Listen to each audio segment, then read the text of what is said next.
and welcome to another installment of Liberty Nation's Swamponomics videocast. I am Andrew Moran, Allen's economics correspondent. This week, a special mailbag edition of Swamponomics videocast, where I answer your questions about some of the most pressing economic issues today. The first question comes from Lee Barron of Glendale, Arizona. He asks, how high will inflation get and how low will the stock market go down? Thank you for that, Mr. Barron. So, to answer your first question, it might not be so much of how high inflation will go. It is more of a case of how slow will it fall. Unfortunately, inflation is entrenched and sticky in the US economy. It is a case of the ratchet effect in the sense that it is quick to go up and stay elevated, but it is slow to come down. There are many factors that suggest that inflation might have already made its peak at 9.1%.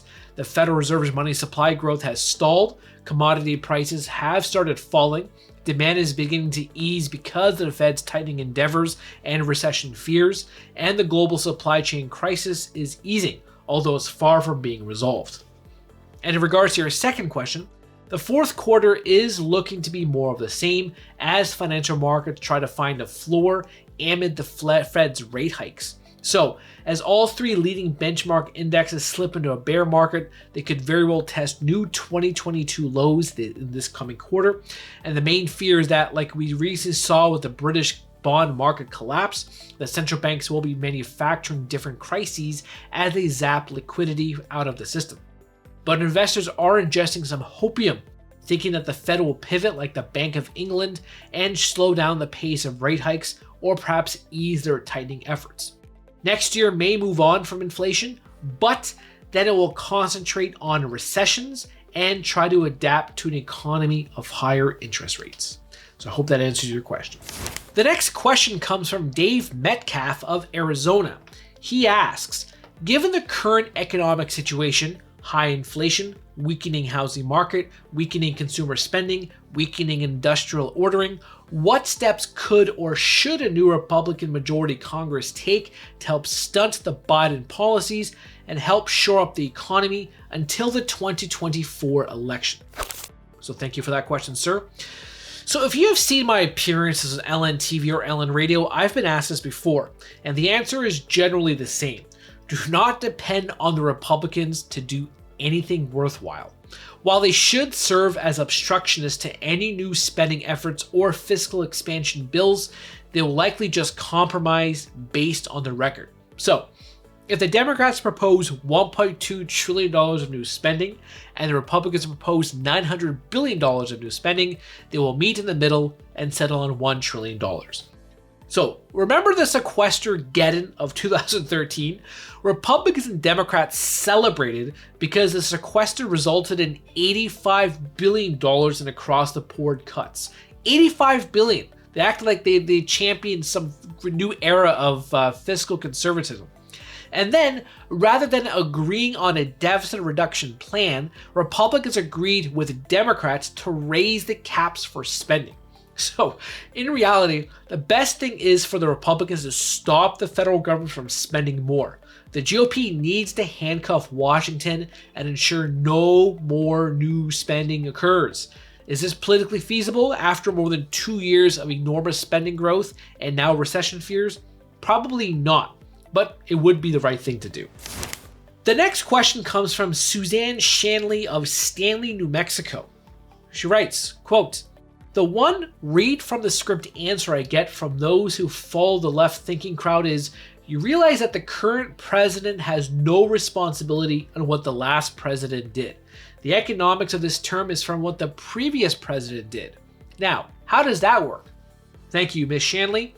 So, yes, I have seen this quite a bit. This was common under former President Donald Trump. Whenever the stock market was rallying, the left would say, thank you, Barack Obama, for these gains. But when it fell, the exact opposite would say, oh, it's all Donald Trump's fault. How's that trickle-down economics working for you? So, but that said, there is some truth to this to this premise.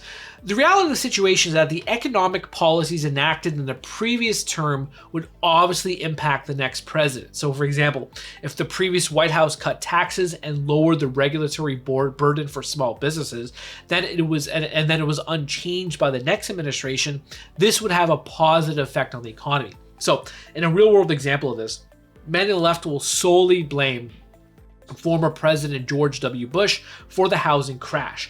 But while he did foster an environment that led to the real estate market collapse, as well as the Federal Reserve, the seeds were planted under his predecessor, former President Bill Clinton. So in 1995, Clinton helped loosen housing rules by rewriting the Community Reinvestment Act, which put added pressure on banks to lend in low-income neighborhoods.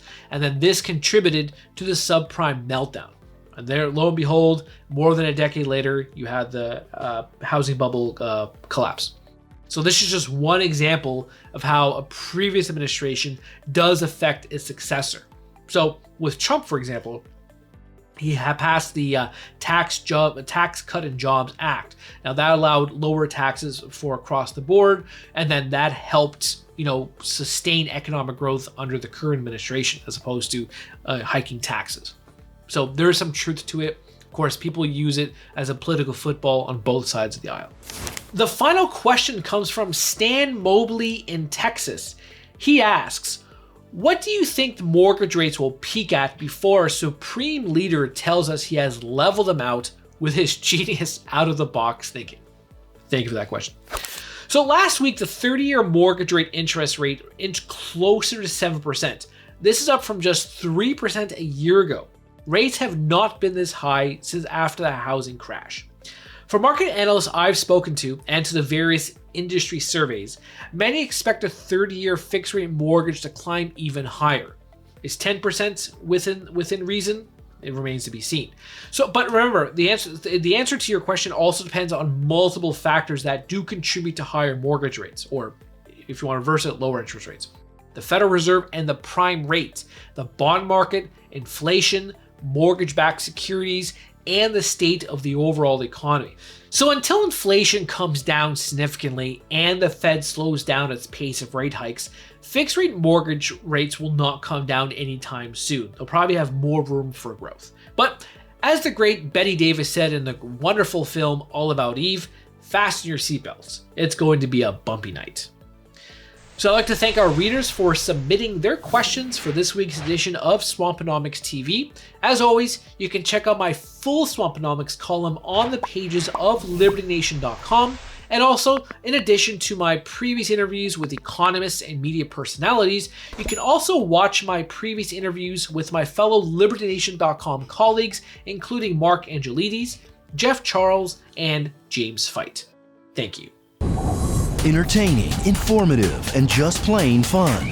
Watch Liberty Nation's The Conservative 5. Produced by conservatives for conservatives. C5's The Left Free Zone. Hosted by Liberty Nation's Lisa K. Donner. Joined by a raucous, irreverent panel of authors. Deconstructing leftist narratives. Debating the hot topics. And remembering to laugh. Join the official conservative safe space. You only did that to piss Jeff off. Liberty Nation's The Conservative 5.